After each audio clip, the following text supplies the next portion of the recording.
Okay. Welcome everyone to the kickoff of the 2024 Career Transition Series with GPS STEM. We're excited to have you here. I think career transitions are scary enough that it's great to have a cohort to be going through it together. And so in the chat, I see a lot of fun emojis. Let us know how you're feeling about your upcoming career transition. There could be multiple feelings, and so feel free to add lots of emojis in there. But I wanted to just take a moment also to thank our two training council members who volunteered to be program coordinators for this series, so to help keep us all on track. I know that there are some homework assignments and things that go along with the series, and that's difficult, I know, because you all have lots going on and other priorities and deadlines. And so Tessa and Jose will be helping us stay on track and keep us motivated through the series.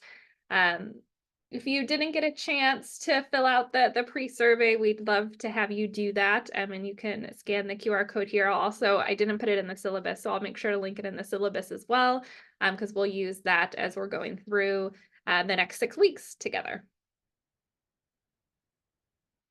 These have been going through a little bit, but I did want to highlight a couple events that are happening that are probably really good events to do if you're in this series and thinking about your upcoming transition. And so this event is happening next week, Wednesday. If you are available during that lunch hour, I highly, highly recommend you attend.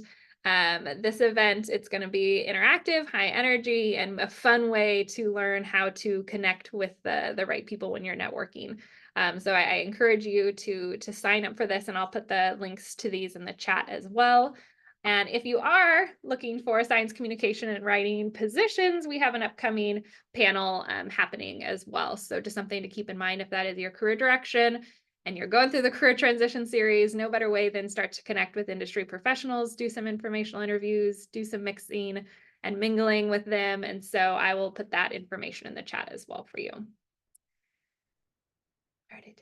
Great. And so then today we did have some pre-homework due, and it doesn't have to be done by today if you didn't, but this is a great place to start in making sure we're tapping into the resources that are available here at UCI for you all. And so I want to make sure that we do get these completed at some point during the series, and we'll check in if you have any questions, and feel free to reach out to me if you want to follow up on these assignments as well. All right. I don't think I need to go over this, but we've all been in Zoom enough, but we'd love for you to have your cameras on if you can. You all, like I said, it's tough enough to go through career transitions alone. And so this cohort can be a resource for you in itself, people who are going through what you're going through. And so to build a network, we kind of need engagement. And so if possible, turn on your cameras. The speakers love it as well and feed off of your energy when you're responding. And so if you can keep your cameras on, that would be great. All right. Well, without further ado, I'll pass it over to our speakers who are kicking it off for us, and then they're also going to join us later on in the series as well. So I will pass it over to you all to kick us off on our first session. Great. Thank you so much, Lauren. I'm going to present my screen now, and we'll get started. Can everyone see? Yes. Okay, great. Okay, great.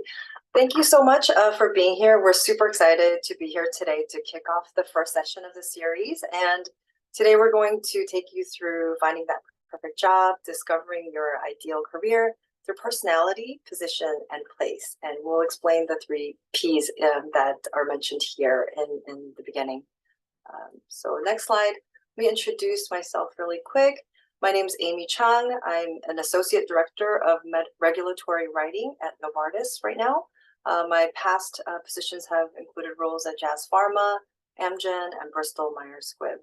I received my PhD in pharmaceutical sciences at the UW-Madison, Wisconsin, where I met my fellow grad student and partner in crime, Kwadwo Owusu-Ofori, and I'll hand it over to my fellow Badger to introduce himself next.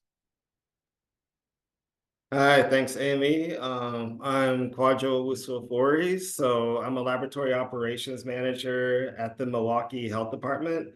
And what we pretty much do is this is public health. So we did a lot of the laboratory testing for COVID, and then we look out for any type of bioterrorism threats or any things that can be happening. Before that, I had a past career as a startup entrepreneur. So I did the NSF I-Corps program and went through that, raised some money, built some products, and everything went well. But then I ended up having to go back to work because even though the company was profitable, it didn't make as much money in my pocket as I wanted to. So it's kind of a roundabout way to get here. And we will talk about all of our experiences as we go through this presentation. I'm really glad to be a part of this. So with Kwadwo and myself, between the two of us, we've got the public sector, academia, and industry all covered. So if you have any questions, in those areas, we have about 30 years combined experience. So we should be able to hopefully help you get to a really good place for job search. And we should be able to flip those upside down emojis right side up. So just to give you a high-level overview of where you are right now in the overall map of the Career Transition Series, we're here on April 23rd to kick off the series with discovering your ideal career through personality, position, and place. Over the next couple of weeks, you're going to meet some other speakers to cover some topics like resume and networking. And we'll see you back in a few weeks on May 14th to kind of walk you through the interview strategy and gaining confidence and negotiating skills. And then May 21st, you're going to talk more about transitions, and then you're going to end the series with a fun mixer on June 4th. Okay. So today's session, again, it's all about discovering your ideal career and finding ideal job openings. And we've developed a tool to really get you closer to finding that perfect fit for you in terms of your personality and your preferences and your core values. So at the end of today's session, we'll have gone through the exercise where it's a lot closer to what you're looking for. And we'll do some practical exercises to go along with that as well. So I just want to start with this quote by Adam Grant. For those of you who are not familiar with him, he's a really great organizational psychologist. And he does, with his great sense of humor, walk you through kind of how to navigate the workforce and communities and organizations and in terms of how they behave and the psychology behind the work behaviors. But he says, big career decisions don't come with a map, but all you need is a compass. And the right next move is the one that brings you a step closer to living your core value. So, for me, I'm in this regulatory writing field that didn't exist 15 plus years ago. So if I were to be in my undergraduate career, try to plan out my career very specifically, I wouldn't have landed here. So it's kind of almost impossible to plan your career in advance. It's sort of all, my colleagues say it, your career always kind of makes sense in hindsight. So just have a compass that takes you there, and just, as long as you're connected with your core values and what the fit is for you, then it should take you a step closer each time you navigate your career. So really, the problems that we see over and over with candidates is a lot of candidates look at their skill sets rather than looking at really what they truly want and what fits with their core purpose and what they want. So what ends up happening is, for example, you're a grad student, you've been at the bench for 5+ years or all your graduate career, or you're a postdoc and research is really your background. And so you start kind of pigeonholing or typecasting yourself into a bench top position at the bench. Maybe that's not what you wanted. Maybe that's what you want, and that's great.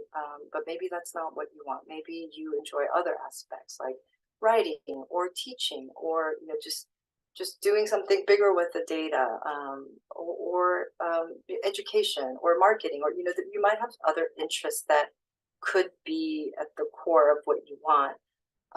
But sometimes I think students get nervous and they start kind of thinking about what the employer will think they want to see.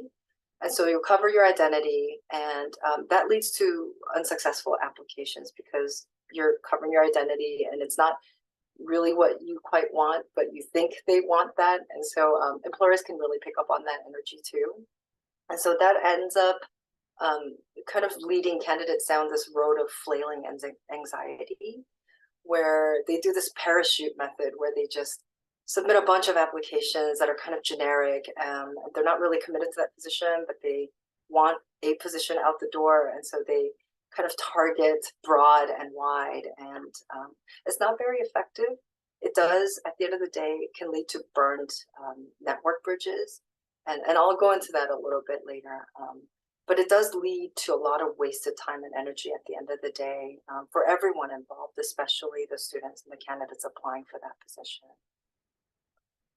So really, at the end of the day, when we go through this exercise of the 3P code that we've developed, which Kwadwo will walk you through, really that should target these problems and turn that into solutions. Is you can bring your whole self to the positions. You don't have to cover your identity.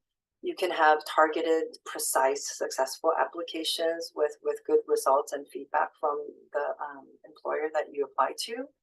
This will minimize the anxiety and flailing and really get you to an efficient process. And at the end of the day, instead of burn network bridges, you can have professional core memberships that you can start to build throughout your career as you network specifically. At the end of the day, the waste of time and energy will translate to happy and fulfilled careers once you go through this this process. And if you're happy and fulfilled and enthused about your job and happy and interested about your career, naturally you'll get promoted more. You'll go further in your career, and it's going to translate to promotions and salary, a higher salary increase at the end of the day.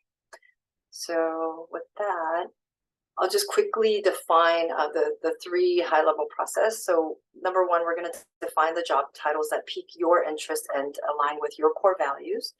And then the second part is we're going to search for the specific titles in the environment that we've identified and defined.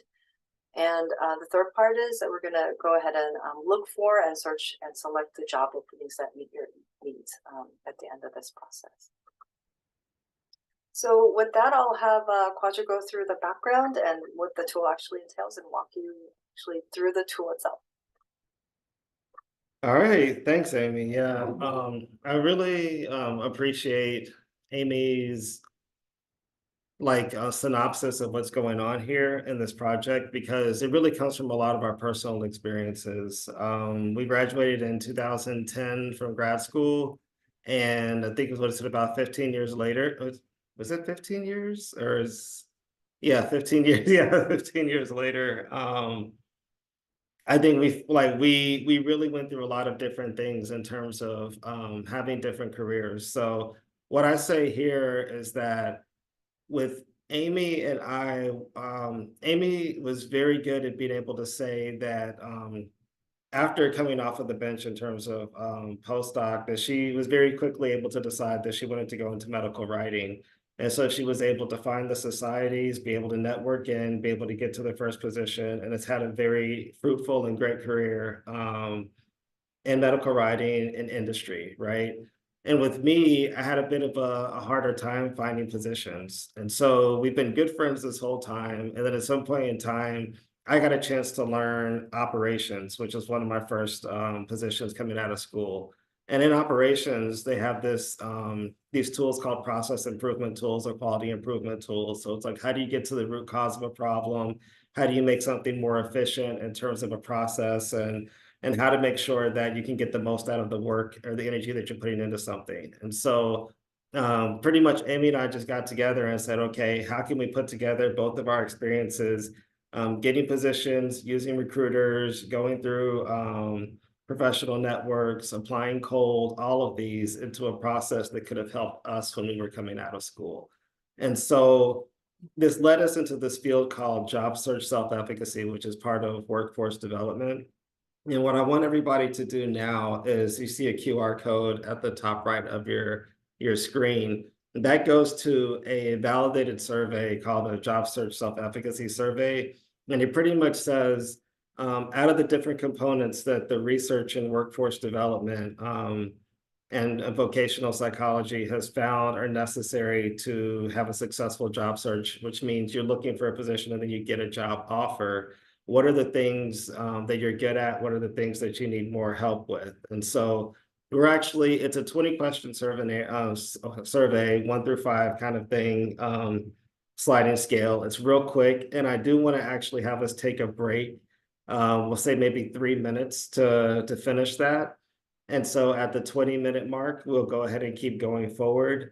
And we'll tell you a little bit more about how we turned our experiences and this field of job search self-efficacy into a quick tool that will show you so many different job titles and job descriptions and career paths, I think within like the next 10 minutes. So if you can give us 3 minutes of your time to fill out the survey until the 20 mark, then we'll go ahead and move forward. And I think what we could do actually is if people could say finish, then maybe that could go faster because it's probably going to take less than 3 minutes. So.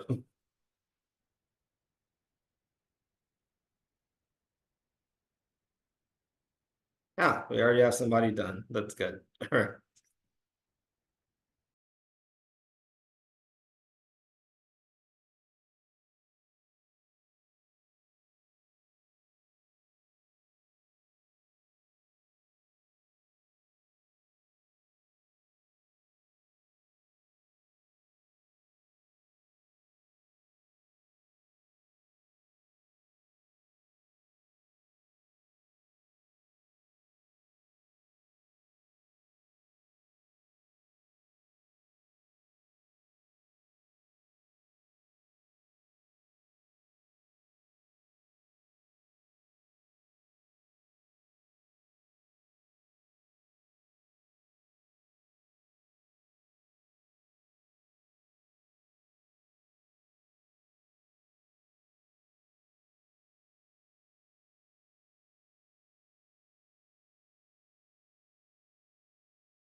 Good. All right. Yep. Looks like people are finishing up. That's good. All right. So we can go to the next slide then.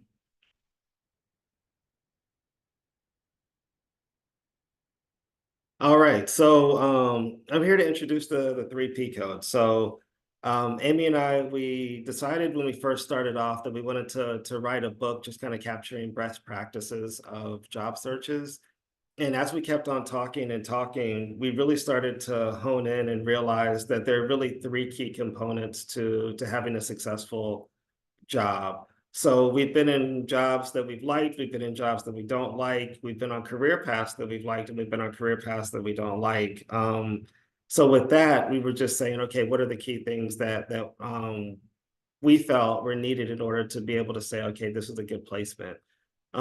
Personality. So it's like the identity covering that we talked about with the problem. I think to me, that's the major issue that happens. I can tell you a quick story about one of my first positions where I was in a lab and there's a director of the lab. It's a clinical lab. So we're processing different specimens and everything like that. And when I get in, I had a little bit of business and administrative training, and I just realized that he just wasn't a very organized person and that he seemed to be very anxious about making decisions. It took him a long time to make them. He wasn't very sure about his work, and it was just like kind of worrying me and bothering me, like, how is this person the director of the lab? And then one day we had to go over to one of our clinics and we had to go and look at a specimen where somebody had an infection and we didn't know what it was, right? And so he got under the microscope and he was able to like immediately say, this is what type of microbe this is. And he looked at the microscope for what I would say was like 10 minutes, which is a long time for someone like me to like look at a microscope. But for him, he was just having a good time. And it made me realize that like he's a great technician, he's a great microbiologist and a great scientist, but not necessarily a great administrator.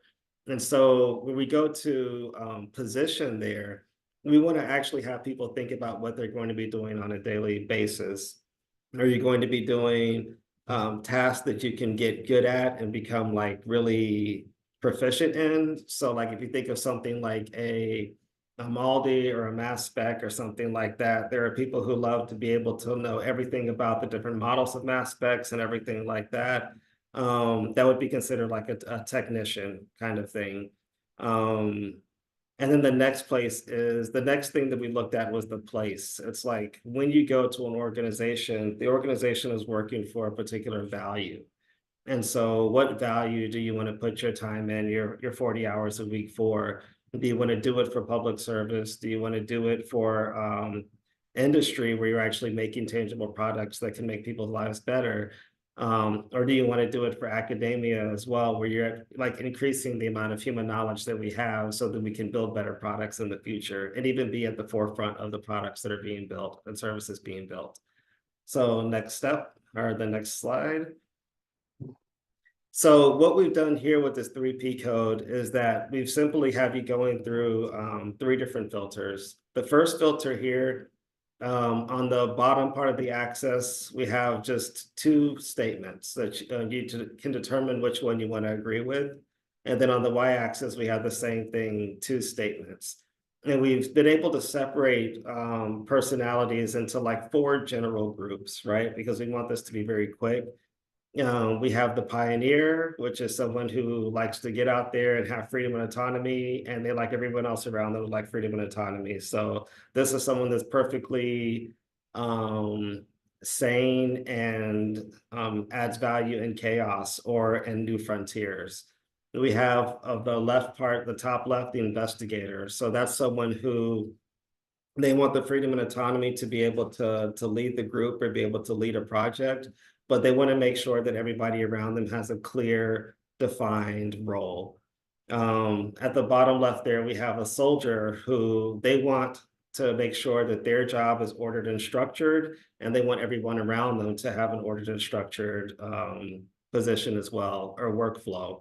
And then at the bottom right is a diplomat, where they're saying that they like order and structure, but they can manage if everybody else is not working in an order and structured way. So let's go to the next slide. So then after that filter, which we'll go through soon, the second filter is talking more about position. So you have 3 different positions that we've been able to put people into. And this is based off of research as well done in entrepreneurship and business. And so we have a builder, a manager, and a planner. So a builder is someone who we would say likes managing tasks. When we talked about before, there's someone who loves to be on a mass spec or a certain like sequencing instrument or some type of technology they want to stay close to, or what do you call it, assay they want to stay close to. A manager is a people person. There's someone who, like when you're in a lab, there's always someone who's the most talkative person in the lab. They're going around, they're talking, they don't have their headphones in as much. They reminisce a lot about their past, what do you call it, accomplishments, and are always looking for a way to join a team. And then for the last piece, we have a planner, which is someone who enjoys managing projects, looking at metrics, being a visionary to like look into the future to see what's going to happen next. You would see them in something like strategic planning and enjoy thinking in big picture. And so with these 3 things, they're very different types of people. And for us, the way that this works the best is if you're honest about what type of person that you are. Because I know a lot of people would say, oh, if I want to make a lot of money, I have to go into management or I have to go into like strategic planning or something like that.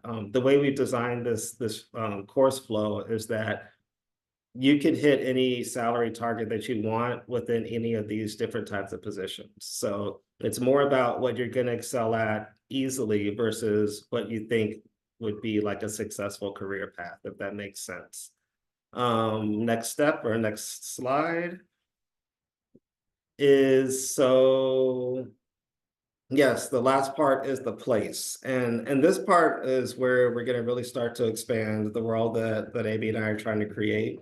So when we looked at our friends and looked at ourselves, and like we're saying, this is over a 15-year period, we realized that like most jobs and most careers really end up in 3 different places. Like either you're in academia, you're in industry, or you're in public service.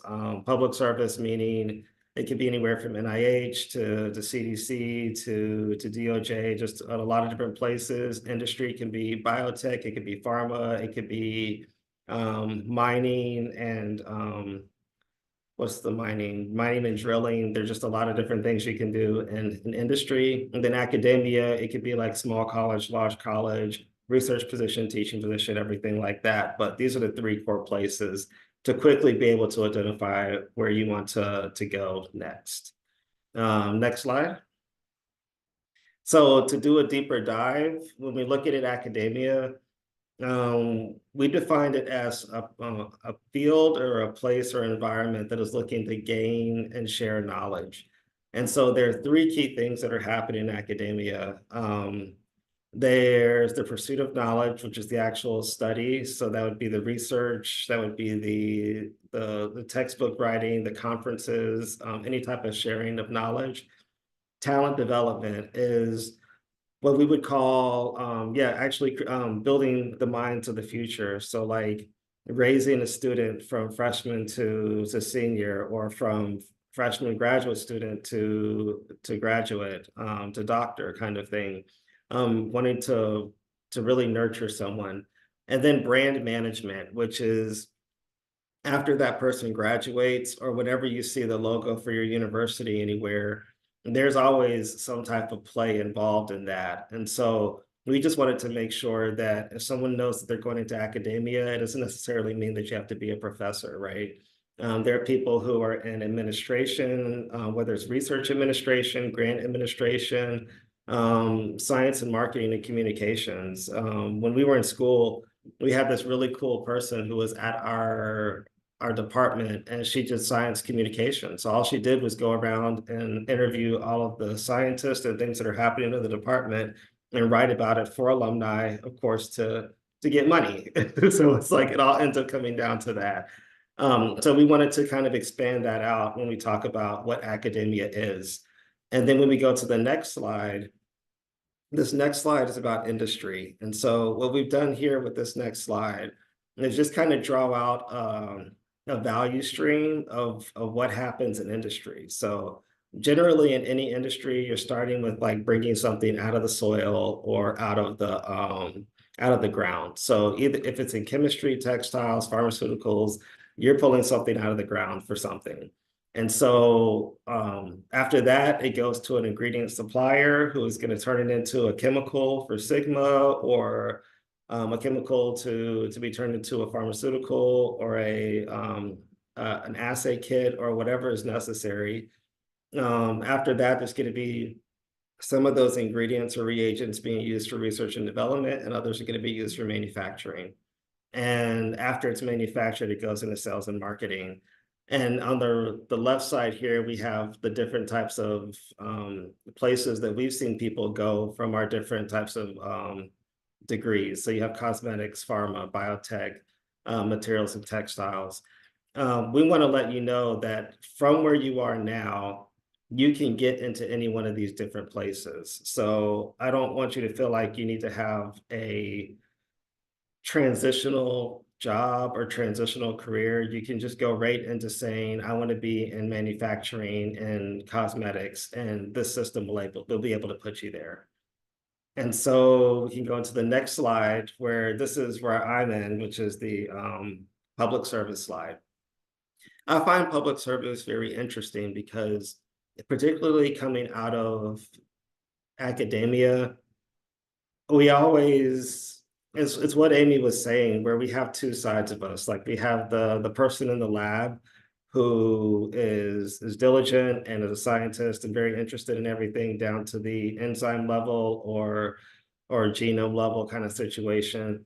And then we have the person who we are outside of lab, where like, I know like some of us like to do kayaking, some of us like to do capoeira, some of us like to do clubbing and dancing, some of us like to do, I don't know, rugby, right? And so when we look at this public service part, I find it interesting because public service is always looking to hire newer people, particularly especially out of school. And with this 3P code or with this system, you could go into a very, very different place from where you are now. And I always think about this in terms of like Justice Department, where like if I came out of pharmaceutical sciences, and you're thinking that you want to go in and become a professor, but then I could have gone into government and gone to the Justice Department and then like worked for the DEA and figuring out different field assays for how to test whether something is cocaine or something is fentanyl or not. I mean, these are all these different things that people can do um, in government. Or when I'm looking here, White House, I had a very good friend, which is why we were able to put that in there, who he has his PhD in like, I think it's biochem or something like that. And met him here. He was at UWM doing a postdoc, and then ended up being able to network and to apply his way to the White House science fair. So there are people who come together and they put on the science fair for the White House every year, and he was on that team. So that's something that we don't think about coming out of academia. But I'm just trying to stretch you out there to say that these are roles that are out there. These are roles that need scientists at a graduate level, and they're available to you. So, yep, next slide after that. So we put it all together into a system of filters. We're going to filter you through personality, filter you through position, and filter you through place. And this is designed to box you in. But the thing I want to tell you about it is that just because you're in a box doesn't mean that opportunities that are in another box aren't available to you. There are a lot of things that cross over. So don't feel like there's going to be a fear of missing out. If you're able to answer these honestly, and then even if you're saying, "Oh, I might be in between this and this," when you look at those when you look at those two things, you're going to find that even though you're between those two things, out of the list of 20 jobs that we give you, maybe 3 of them are not on both lists. I don't want people to feel any type of anxiety about having to box themselves in for this exercise. And it's just an exercise, right?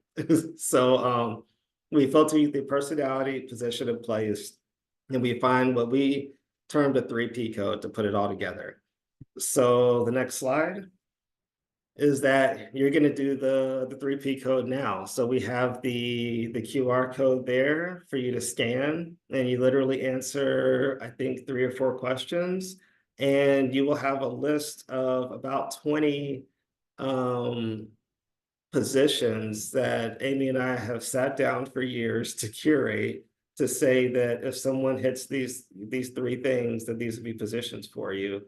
And after we go through this, we're going to show you how to go and find any of the positions that you find interesting on that list on LinkedIn and be able to find an open position today that you can apply to and have a higher chance of getting. So we'll give it, what do you think, Amy, about 2 or 3 minutes again to do the 3P code? Okay, cool. Yeah, and then let us know when you're done in the chat.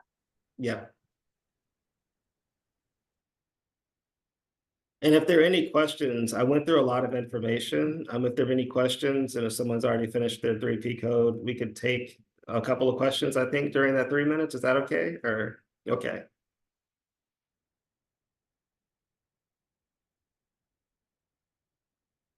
And you could just unmute yourself if you want to.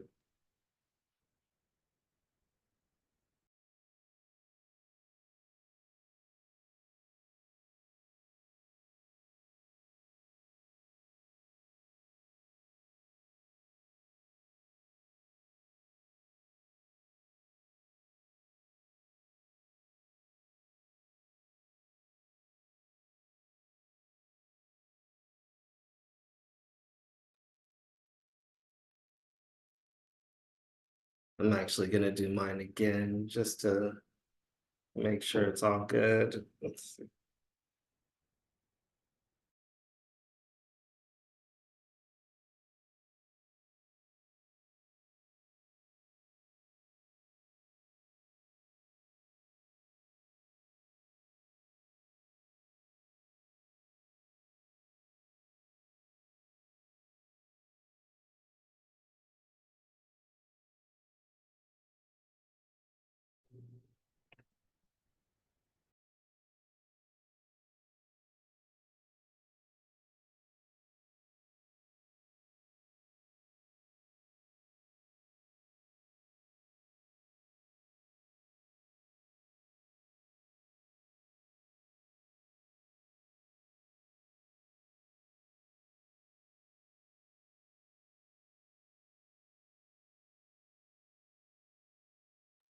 Ooh, also tell us what you got. We're always interested in what people get.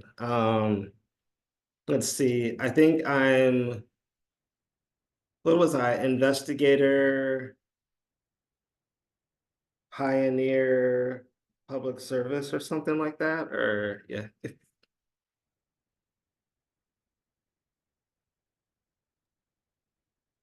Mine was Okay. um, diplomat industry and manager. Okay. Very classic. If you went DI for thing. my Yeah. position, yeah.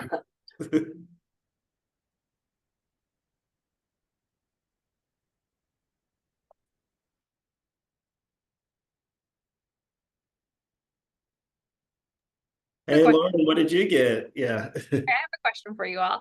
For Yeah. the like, should folks be looking for people who get like a similar code as them and like they can kind of feed off each other and work together, or is it also good to like you and Amy are different, like you work together, and so like is it good to have some of that balance to it in perspective and our strengths and those types of things?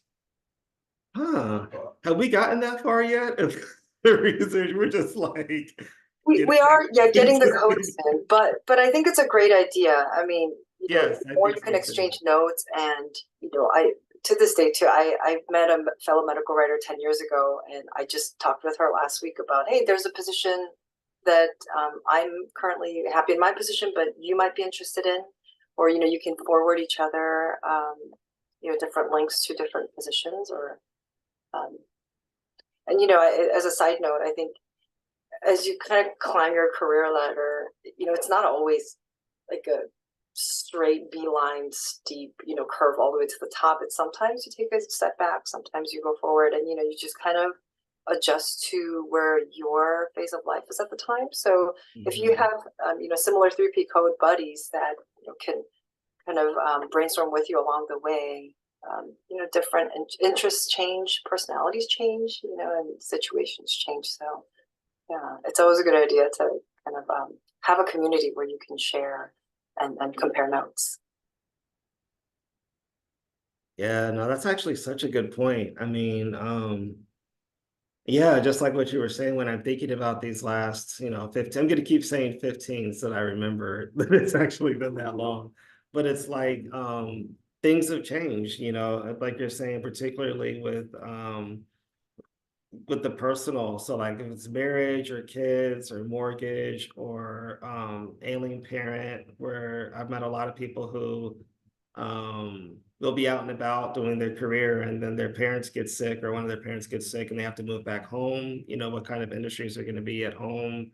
Um, or they're going to have to move. Yeah, there's just a lot of things that happen where they might have to slow down or speed up or have the chance to speed up. So Or yeah, change positions too. I think yes. one of my networks that I talked to, she's a professor right now at Johns Hopkins, and she wants to join industry. She's kind Yeah. of looking to leave the academic setting and join industry, but she wants to keep that publications continuum as a medical writer. And Mm, sometimes you get into a field and you kind of have expectations of XYZ, and like medical liaison, for instance, that requires a lot of travel. And mhm. at the end of the day, you might get tired of traveling, or you might want to do more traveling, or it can take you in a few different directions once you're in that field. Life and work, it's all there's nothing constant but change. Yeah. I see this interesting. Should we choose a career we're good at or something we want to get better at, even though it's hard now? Ah, what would you say? I would say you have to already be good at it. So, what It would you? depends. I really think it boils down to what you're passionate about. It's Oh, as okay. kumbaya as it sounds. I think to get up every day, to dedicate 8 to 10 hours a day, 40 hours a week minimum. That's a good chunk of your life. And so, if what's if you're not good at something but you want to be, I think that takes you a long way. So I think the X and Y axis is you want to do good versus your skill set, and so I think it's always kind of kind of a marriage between those two always. So I think it's better to, you're in a better position if you want to do good at something and you can develop the skill set versus you don't want to do something, but you have to do that skill set, if that makes sense. So that'll Okay, lead yeah. to burnout territory. No, yeah, I think you're right. I was totally getting ready to disagree with you, except that you are right. So like, yeah, that's what it comes down to. What's that? Okay. Can you hear that again?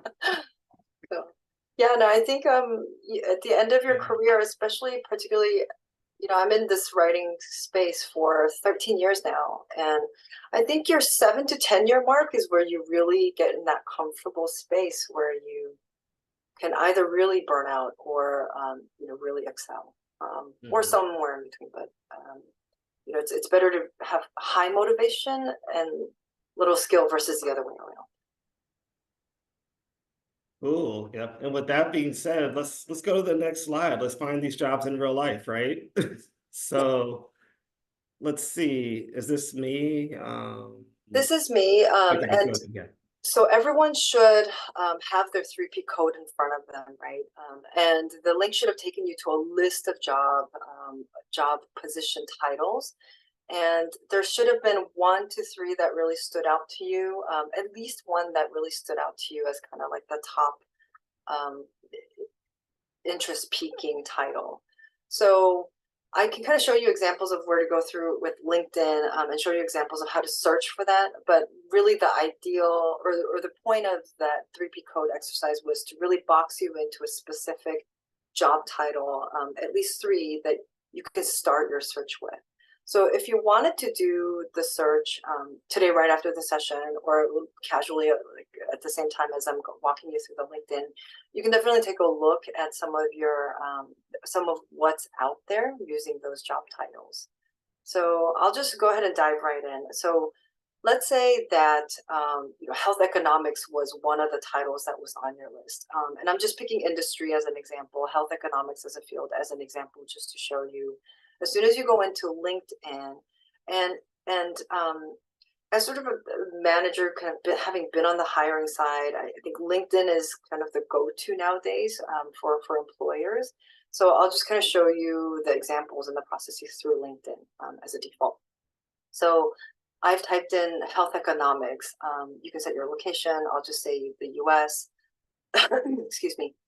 And one thing you'll notice right off the bat is all these different filters that are up at the top available to you. And so you can actually search filtering by the most recent posted, the experience level. If you're a graduate student or postdoc coming right out of academia looking to transition into industry, for example, you can probably filter by entry level position, and that'll kind of get you a more efficient, narrow search. If you have a company that you have in mind, whether it be for location, like, I think Amgen for me as a medical writing field was like the golden star I wanted to pursue. So you can kind of start to pursue different companies that way. Remote versus on-site, you can always tailor all these different filters. So when you, for example, I've hit health economics, you'll kind of pick up on different acronyms and different words that you can search and modify your searches along the way. So for here, there's a HOPE specialist, right? Like health outcomes and policy economics. And so you can use the word HOPE to search and hone in on that specific field if you like. There's commonly HEOR, health economics outcomes research, that people use in this field. And so again, you can kind of tailor your search depending on kind of the common words and the themes that you can see as you search. Depending on the position, sometimes they'll post a salary range here. Like Colorado, I think, is a state that has to disclose salary range, so you can kind of get an idea of the ballpark of what you should expect for that position. They'll show you kind of how many employees that the company has, a little information about the company. And then I'll kind of dig into this part and over the next few slides, but you'll want to focus on the connections and the folks you have alumni connections, working connections with, and really kind of use this to your advantage as you search. So a lot of times you can actually apply directly through LinkedIn. and a lot of recruiters and companies do take direct LinkedIn applications. For my current position at Novartis, which I applied to last year, I used LinkedIn Apply, and I got a call back from using LinkedIn Apply. So you can just apply directly here. And you can actually do what's called an easy apply. I'll show you in the next slide. And you'll see this easy apply icon here. But you can also filter for easy apply applications if you're kind of wanting to see what's out there with easy apply functions off the bat. And then this is a slide that's showing you another field, intellectual property in the US, filtered by entry-level position. And I'll show you the results down here. The point of this slide is to show you that Easy Apply is available. And basically, Easy Apply kind of helps the employer reduce the redundancy from their end. So instead of applying internally through their system, uploading your resume that has the link to your LinkedIn profile anyway, and having them kind of sift through redundant and duplicate data, they can just easily kind of get a synopsis of your LinkedIn profile, and then also just be in LinkedIn and then go into your profile as well. So what it looks like from the employer's end, actually this slide is just to show you, sometimes they do show you the recruiter or the hiring manager behind the scenes.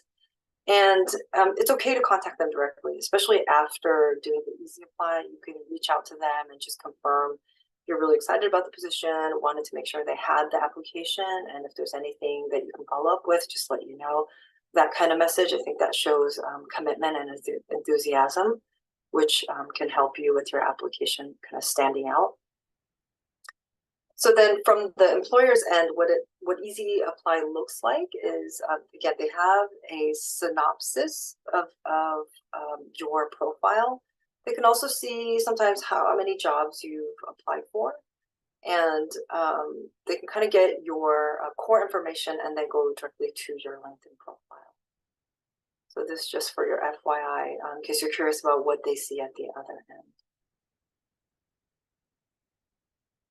So again, I'm going to dive a little bit into kind of leveraging your connections on your LinkedIn profile as you search for the positions that you want, because you definitely want to make a directed and specific and committed approach to the jobs that you're looking for.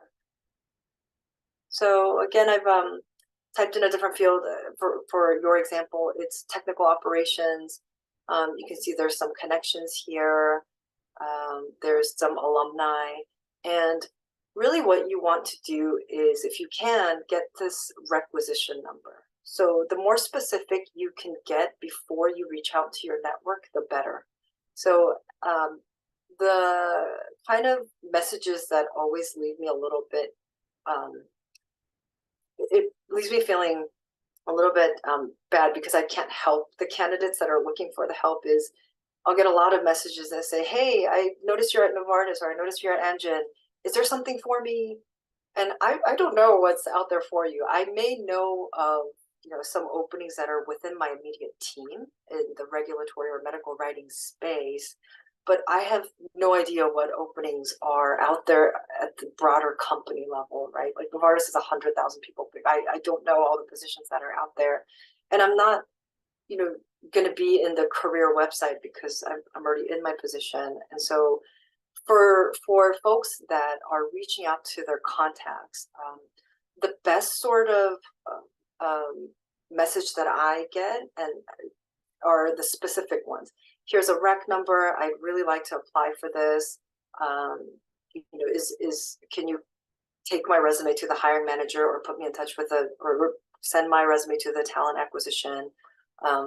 So the ones that are really good are the ones that send me the specific title, the rec number, even a link to the position in the internal web or the company website, and then a resume attached. Like everything's in that one package, and I know exactly what to do. I know exactly where to go to put that candidate for internal referral in the system. So if you're really broad and you approach someone that's in your connection, that's kind of where we talked about the burned network, is if you're too broad and you're not sure what you want, but you kind of just use that connection to ask for something broader out there, they're not going to know what to do with your message. And especially because folks are remote these days. I may hear about a open position. I've been in this remote position for 8 years now. When I was in the office, we would have these like water cooler conversations where you just casually talk about, oh, we have an opening here and there. And you can actually refer candidates because you know about some of these positions. But especially as positions are getting more remote, these water cooler conversations are becoming fewer, and folks are very kind of boxed in their specific roles. And so you'll want to be very specific and do the homework in terms of what's open beforehand. And if you don't see openings in the company and the department that you want to go, that you have a connection in, you can ask that specific question. I really want to be a manufacturing or technical operations associate. Are there any positions within your division, or do you know of any in the tech ops division? You can always kind of approach your contact that way. And then that way, if they do happen to have a water cooler conversation with a technical operations colleague, then they can ask. Somebody was asking from UCI, a new graduate was asking if you guys have any openings. So the more specific you get, the better, and that the person, your contact, can help you. Okay, so as you do your search and you tailor your resume, I always tell all the candidates applying, please tailor your resume to that specific position. And so the key technical tip here is mirror their language. You'll see some words come up over and over again, and so make sure you incorporate those common words into your resume. Some key manager tips that are less known, commonly known, is there's hiring seasons. People evaluate their budget at the end of the year. So come September, you're not going to see as many openings as the previous months.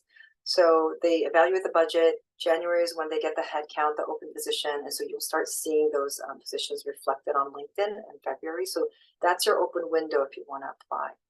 But again, a lot of companies have application limits. Like Amgen has 1 application per year policy because they don't want people parachuting.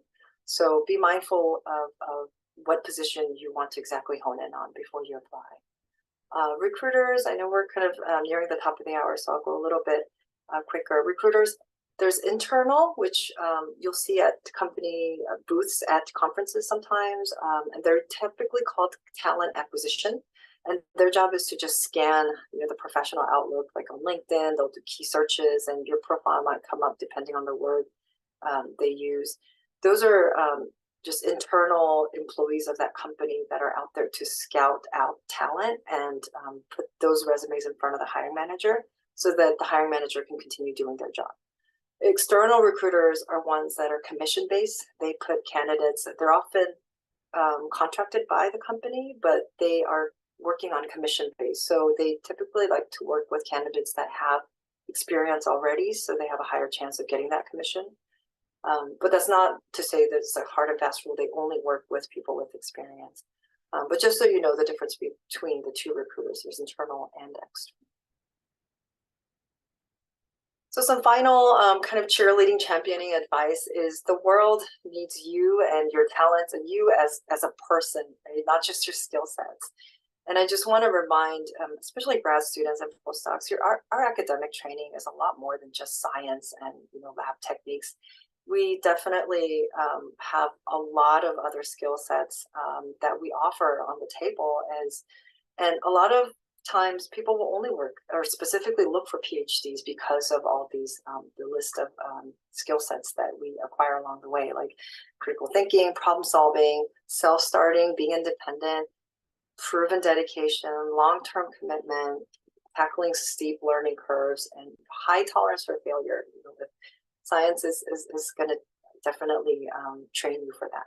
So just know that you're valued. The world needs you, and it's tough getting your foot in the door. But once you're there, you can let your wings. You can just soar with your wings open. So. With that, we've kind of covered the tip of the iceberg with this session, but we do have a lot of kind of tips and different tricks that you can use in our book.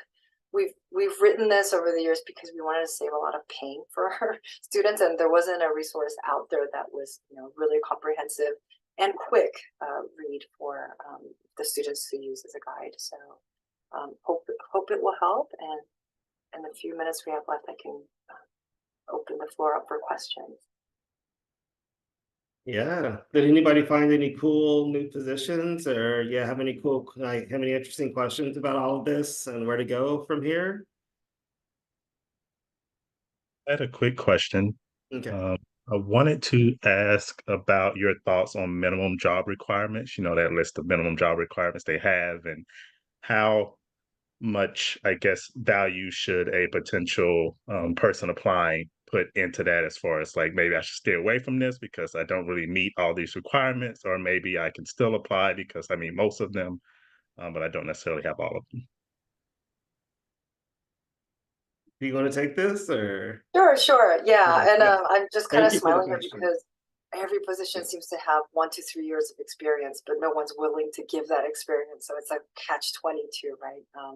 And I remember when I was starting to apply for industry positions, it was kind of daunting because I felt like I was, if I heard the word overqualified by experience or by education, but underqualified by experience one more time, I was going to just puke, and it just is, don't let that daunt you. Long story short, if it says 1 to 3 years of experience, go ahead and just put your application in, and there's going to be people that are willing to train. And as an industry, we do recognize that that is a problem, and so a lot of companies are trying to pay it forward by taking in less experience, less direct experience, and train. And offer postdocships, internships, fellowships, to kind of tackle that problem, because it is a catch-22. Great, thank you. Yeah, I would say just to add on to that, like a big thing is what Amy was saying before, is the alumni network. Like while you're here, like literally when you find the positions that you want on LinkedIn and you go to that filter section, you could say also went to UCI, right? And then anytime, like Amy and I just got off of job searches just recently. Like I just started this position a couple of months ago, and then Amy started end of last year.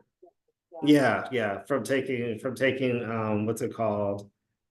Yeah. So it's like with that, it's like that's really how it works. I don't know how to put it. It's just like whenever I asked an alumni, hey, I'm a we're in Madison, we're like, hey, I'm a Badger, I'm looking at this position with this rec number. Can you put me in touch with the hiring manager of the talent acquisition? I think out of the 10 times I did that, like 9 to 10 times somebody's going to respond. Let's see, there's another thing I wanted to add too. So that internal champion is key, because that will at least get you to the interview. I don't think that I had any problems getting to an interview using this method. And so, which is a very big hurdle. So yeah, that's really another thing I wanted to add before we have to go. Yeah. Yeah, I wanted to give Lauren a chance to make any announcements before, Yes. we're too late, but we can stay for Q&A afterwards. Mhm. Okay, yeah, that would be great. Let me share a couple announcements real quick for you all. One, I'd love for you all to put some key takeaways in the chat so you can kind of refresh what we all learned today, and we can thank Kwadwo and Amy by letting them know that we heard them and seeds have been planted, and we're gonna remember what they're saying. For those of you who are going to continue with this series, just some reminders on certificate requirements. So we want to attend as many sessions as possible. You can miss a session and you can watch the recording and just make sure to complete the corresponding homework assignments with it.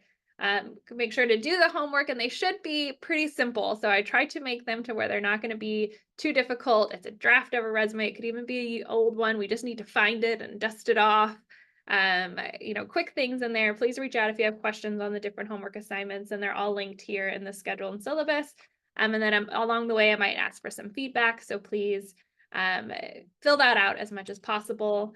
And then our homework for between now and next Tuesday is just to find or create a resume, and it has to be just a draft. We just want to make sure we're getting in the space of realizing we need a resume and we have it somewhere accessible at the top of our files. And so that's really the goal for between now and next Tuesday. And then I'll lead a session next week on how to tailor your resume and translate what you did in your graduate and postdoc work into a resume. And so that will be our next week's session. And Amy already kind of talked about this too, which is great, and our following session. So please make sure, reach out if you have questions. But I hope to see you all next Tuesday. And thanks for Amy and Kwadwo for being here. If we can give them a round of applause for taking time out and sharing. So we really appreciate that, and I can pass it back to you. Thanks for being willing to stay on and answer some questions. Sure, yeah, if anyone has any questions, I know it's kind of a big black box out there, and hopefully we've given you kind of concrete list of positions that are out there, because I think, as a student, there's no way you would know that those exist when you're not in that world already. So it's kind of a daunting task, I know. But Yeah, So I see can I some ask stuff a in the question? chat that's like about a fresh PhD grad. Should we limit ourselves to entry-level positions, especially in academia? And can you send both connection requests on LinkedIn? Oh, okay, yeah, sure, yeah. We can send our LinkedIn. But yeah, so I think that's interesting about entry-level positions from a PhD standpoint. What do you think about that? Yeah. Yeah, I honestly want to advise against that, just because you might waste that one application, and so I always work on probability. You can, it's not impossible, but the probability is pretty low that the hiring manager at the other end is going to want to, train from the ground up.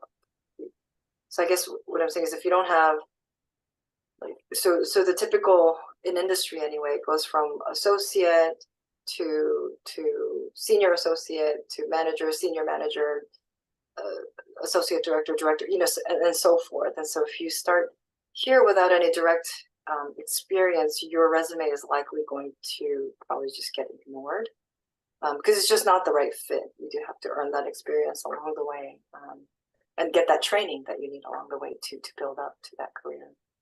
So unless you have direct applicable experience, I would advise to kind of start at the entry level. Okay. Cool. And then we have, let's see. Oh, this is people sending out their. Cool. All right. Yep. I think that's Actually, it. I wanted to ask a question. Oh, yeah. Yeah, so I wonder about when we ask people to refer us. Look, apparently this is something very common, that you reach your network and you can say, look, this is the position I'm interested in, can you refer me? So now I wonder if they haven't worked with you. So are they still going to do that, or is this still a suitable question? Yeah. Sorry to have all the. Oh, yeah, I'll take it. They let's see. So this is what I've seen. They will. So it's like if I know you and I haven't had a bad experience with you and you're saying you want this position, I will forward it. You know what I mean? Because it's like it's better that I'm working with somebody that I know than somebody that I don't know. And I think that that's the hardest thing that there is to breaking into an industry or academia or anything, is that like there is a clique, and it's like you have to become part of like the club, and so that's why with the 3P code, figuring out which club you want to be a part of. Like I always like to use Amy's career as a good example, because it's like you went to AMWA, like the conference. I'm taking it back to Edwards, Yeah, it's So, American Medical Writers Association. As soon yeah. as I knew this field existed, I kind of committed to their biggest organization that had the medical writers, and kind of used my network there to get in. Yeah, and I think for me, any of the advancements I've had in my career have all been through like a national organization. And so once you get in there and then like you're able to like have lunch with whoever, meet at a bar. You know how conferences go. It's like that you'll be a part of that network. And it's not like, I think that in graduate school, it'll be like American Society of Microbiologists, or like, something, I'm trying to think of ACS, American Chemical Society. Like, that's not a career. You know what I mean? Like, a career is, a medical writer. There are, well, I think, let me think, with the scientists, so like if you're a scientist at like Sigma Aldrich, would you be going to ACS, or is there like a different So um, there is actually like an industry specific one where all yeah, manufacturing data program managers, project managers, there is a DIA, it's called, okay, yeah, drug something. So yeah, so I forget, but it is like the biggest industry network connection. So DIA is sort of where everybody networks and connects within that industry. So yeah, yeah, those spaces, yeah. yeah, I've Man, referred someone I've met at DIA as well. yeah. And while you're affiliated with the university, use those discounts to get to those conferences, because Yes. like even just having them in your LinkedIn network, hey, we had a beer in Miami at this conference, and now I want to find a position at your company. It's like, yeah, like, so it's like, I know that yeah, that's really how it is. I don't, I don't It gets so much more expensive once you're a working professional. Yeah, take advantage now. yeah, And network. And you'd be surprised how willing people are to help. yes, Even if you yes, cold reach out, they will usually respond if they know what to do. Like, as long as it's not a broad, hey, do you have, because if you message them and say, do you have something, then it requires them to drop what they're doing and go in and search themselves, which they're not going to have time to do. yeah, yeah. Yeah, and the key thing is that, like, and I think that with this process is that you're a lot closer than you think to that internal champion. Like, it's not like, who do I, who do I know that works at Pfizer that does this? Like with LinkedIn and the power of social media, I don't know if I could just make this guarantee, like you're no more than two people away from your dream job. And so that's where the whole focus was like, let's get you there. Let's make sure you're confident about your choice in your dream job, that you've looked through, and you're what do you call it, thinking holistically about it, so that when you go into your interview, and I think there are going to be next topics about interviews, you come in with your full self. It's not like, oh, I secretly am a gamer or something like that. It's like, yes, we want gamers here, that kind of thing. So, and that gives you a better chance, because everybody's going to be competing, and you just, even now, like we're looking for bioinformaticians. So we just actually went through hiring, and Amy was talking about this. True, there generally are like two candidates that like clearly are better than everybody else. And so the more you match up with where you want to be and you thought about it, you make yourself that clear choice. Does that make sense? Yes, thank you. Can you put the name of the conference you mentioned in the chat? You said Oh, there is a conference, people. Oh, the industry, yes. the medical writer one, or the You industry said there is, yeah, is, that the industry, you can meet people to network with that. Yes. Okay, thank you. And I always appreciate when I see grad students there, because I didn't know that existed, but yeah, it just shows proactiveness. And I know I personally referred someone in the system that I've met there. And then also Thank last you. week too, I referred a couple people that I've never worked with. One is from academia, one is from the industry already, but they are pleasant people to work with. So they can kind of phrase it in a way like, I've known this person for so many years, and while I have no direct like working experience with them, they are absolute pleasure to be around, or something like that. Mhm. And nowadays it's really just like that person internally just shooting it over to the talent acquisition or hiring manager, this is my recommendation, because you get paid for that, right? In a lot of companies, if you if you recommend somebody that's a direct hire, you get a little bit of change for that, right? Or Yeah, yeah. there is a finder's like bonus fee. Finder's fee. Yeah. They have bonuses all over. That's the one thing I'm a little bit nervous about. In industry, it's just like there's like, oh, here's a bonus, and I'm like, I get the same But check every that's 2 weeks. part of their motivation too, is referring you. Right. But they, you know, their reputation is at stake too, so they're not going to refer anyone. But you know, it helps having that you know, motivation to refer someone if you know you're going to have some financial gain at the end. And the thing with those finder's fee referral fee too is it varies depending on the position. Like if it's a really hard to fill position, like regulatory is hard to find talent, like it'll go to upwards of like, you know, 3 or 4K. If it's for like a easy, like a marketing or sales sort of where there is more of a candidate pool, you know, I've seen like you know, 1,000. So there is a financial incentive for the internal person referring in a lot of the cases, not always, but a lot. Mm-hmm. Okay, thank you. Actually, maybe one last question. So I wonder, when we talked about this using the exact words in our resume, and I've also heard it also in the workshops and so on. And I wonder, what if we don't have that exact skill set? People tell me you just go ahead and put it, then you can just, you know, talk about it, like even if you've done something little in that case, if it was not, let's say, something major you did for your thesis work. So I personally do not like to lie, but this is what people say. This is the only way that you can get to the interview session. So I wanted to ask, what is your opinion? Man, I'm just keeping it real. Like I found a lot of success doing that. So it's like, yeah, like I mean, because it's like, I'm trying to think of how to put it. We might have different opinions, so let me know if you feel different, Amy. But I look at each of these as a series of hurdles and hoops and steps. And so, like, if that's what I need to do to get through that hoop, then I did it.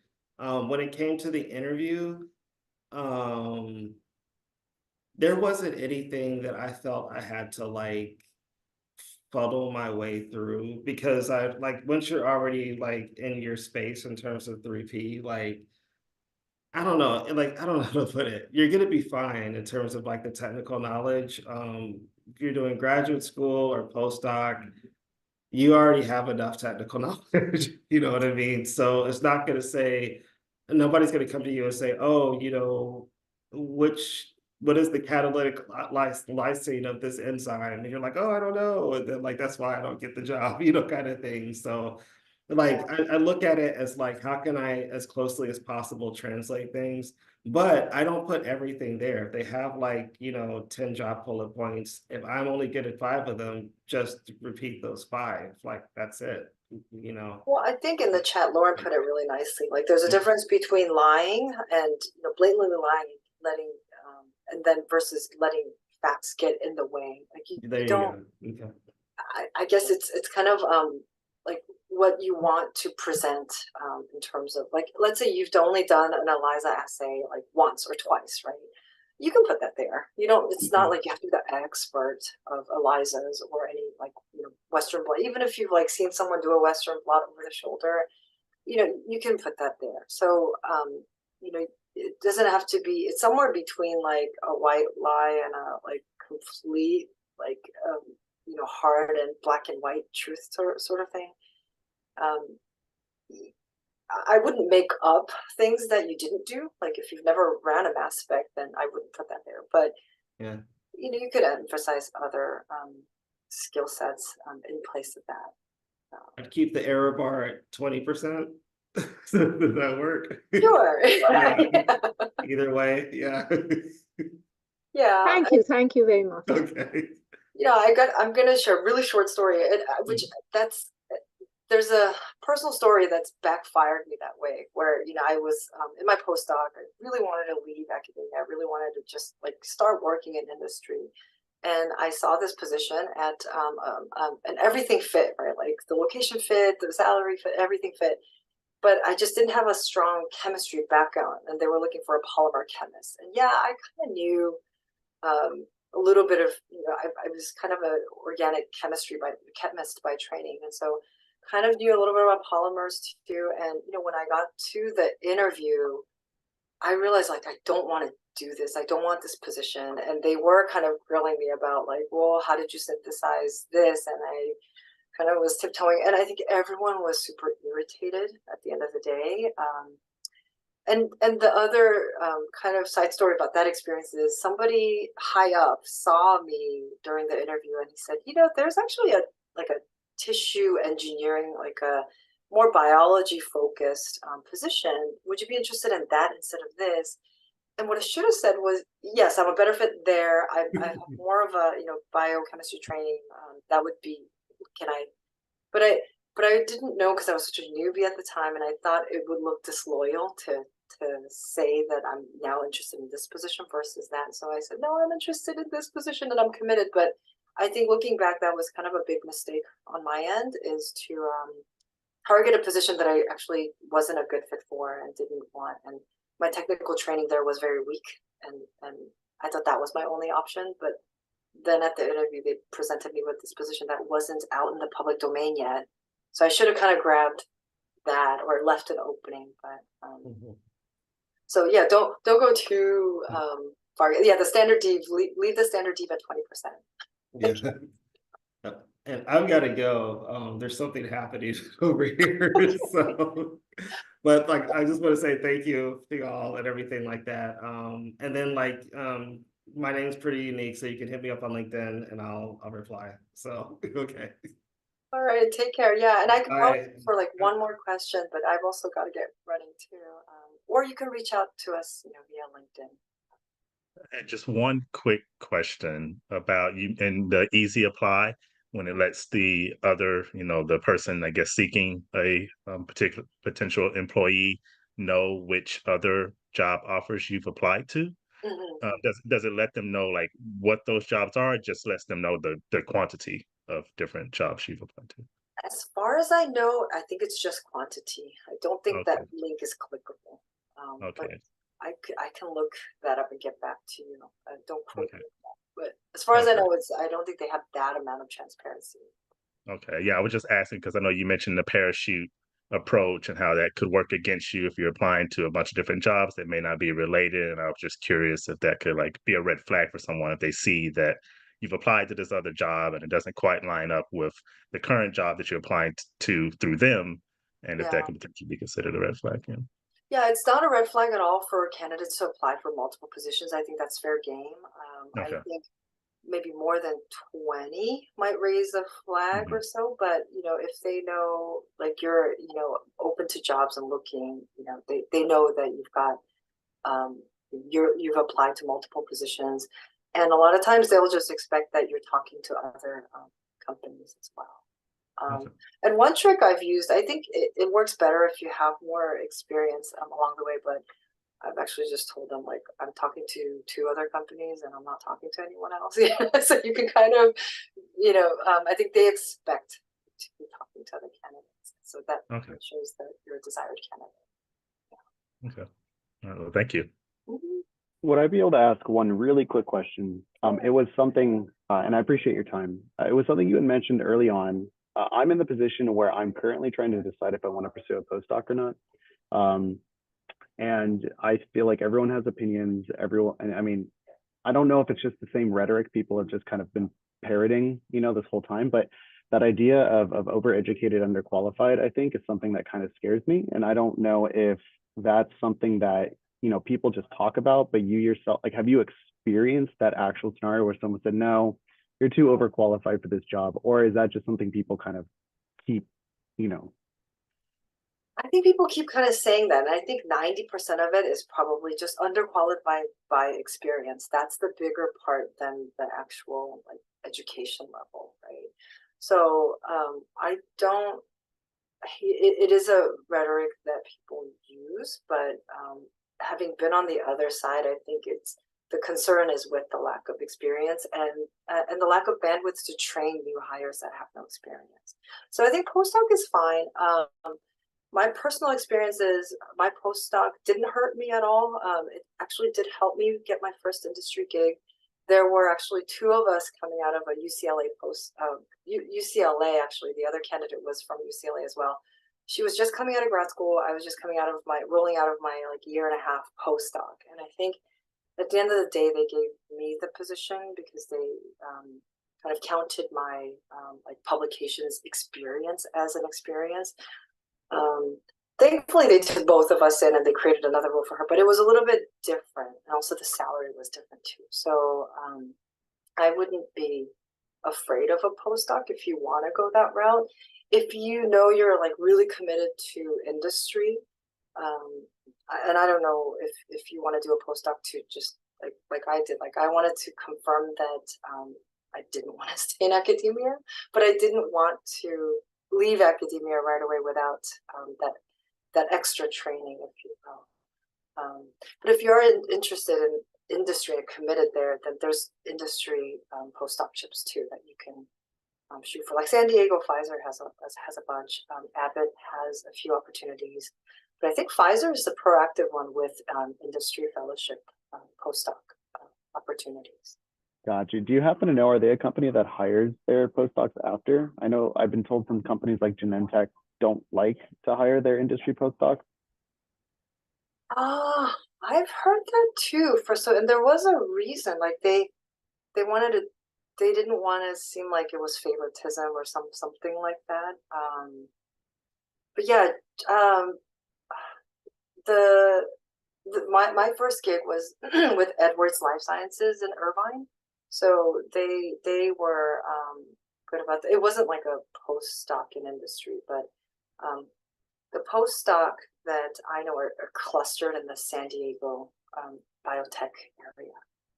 So Gotcha. there's small companies too, but yeah, no worries. I'm sure I can reach out and find someone. It always seemed like an interesting concept. They wouldn't want to hire the people they just trained, but I guess they need new blood, new ideas. It could be that, but it does seem odd to me, like you've trained some, but yeah, maybe they don't want it to seem like, once you're a postdoc, you're in, which doesn't also make sense, but yeah, not quite sure about that. Also, I know Genentech has seen some structural rework too that has resulted in a lot of layoffs too. So yeah, I know there's a lot of layoffs in the news now, but I don't know. I think at least for industry, I think the sales and marketing area is more impacted than anything, because I think companies change their pipeline portfolio quite a bit. So those are usually the layoffs that I see impacted.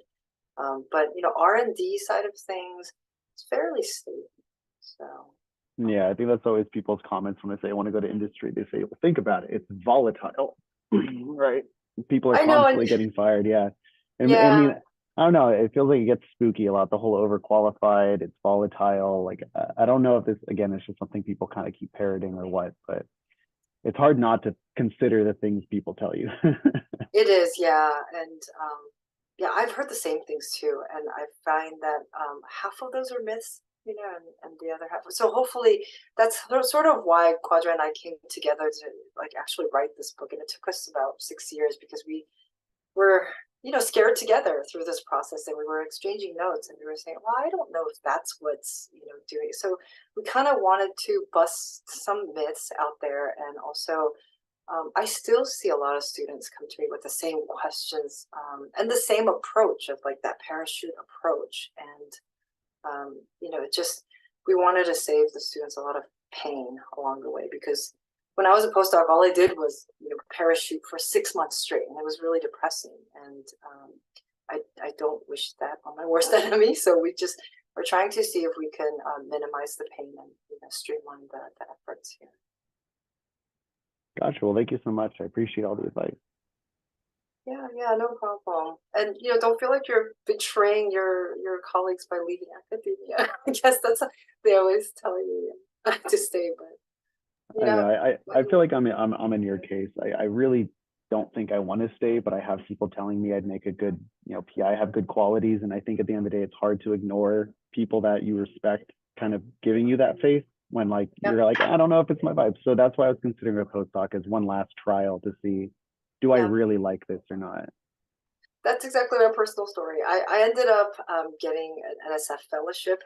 The grant I ended up getting the grant. And so I thought, oh, that's kind of, you know, if I pursue that professorship route, like, that's gonna help. And I didn't want to leave that behind. And so I kind of did a postdocship. But I think that 1.5-year postdocship was good because I have no regrets now. I definitely hated it. So, it might be that kind of experience. But postdoc, I think, could be a good time for you to kind of explore other opportunities while you're in the postdoc too. And then just out of curiosity, did you select that based on something you wanted to learn from that lab or the mentor? Both, yeah. It was the polymer chemistry side I was weak on. So I tried to kind of make up for that skill set. And then I found out that I really hate it. And I hate the bench. I hate, I just am more of, I want to help patients at the end of the day. And I felt so far from the patient, I didn't really know where my research, at what point it was going to have direct application to the patient. So, now I kind of take all the clinical trial data, package it, and have it go to the FDA for review to clear and have it available to the patients. So now I feel much closer to the patient. And so I think it just resonated with my core value to do that. And subsequently, I was in my postdocship when somebody from Amgen, who was a medical writer, came to talk about alternative careers in the sciences. And so that's sort of how I immediately kind of jumped on board with the conferences for medical writer and started building my connection there.